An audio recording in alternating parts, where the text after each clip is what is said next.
To get the status of all the ASINs or SKUs in your account, we can use the ASIN status function.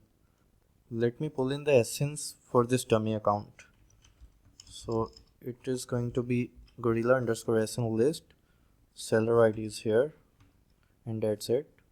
Now we have ASINs here, we can use the ASIN status function. So Gorilla _ASIN status. So the first parameter is seller ID. I have my seller ID typed here, so I can use it. The second parameter is marketplace, but this parameter is optional, so I'm going to leave it blank. And then comes the ASINs. You can also use SKUs here.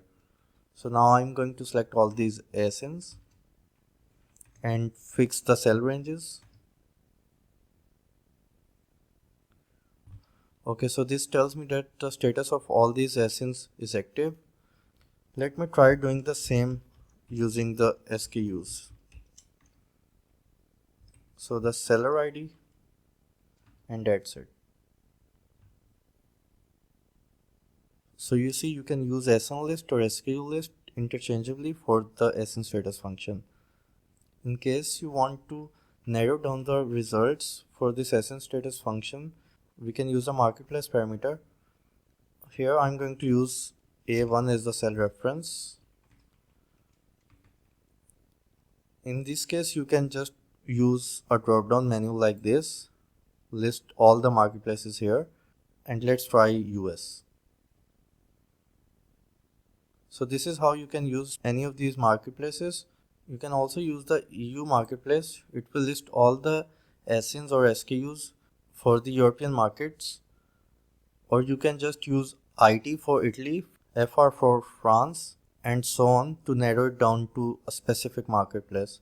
For people in the European Union, they will need to use semicolon instead of the commas depending on their locale settings, like this. It is recommended to use ranges wherever possible instead of using a single cell reference. Let's say I do this and drag this down. So here I'm using 7 formulas for these 7 SKUs, and this is going to exhaust the quota for my account. Other than this, in case you want to leave an optional parameter blank, you can just remove it like this and just use a comma like this. So you see the green highlight moves from the marketplace to the ASIN. So we left the marketplace parameter empty, but we are using the ASIN parameter. Thank you.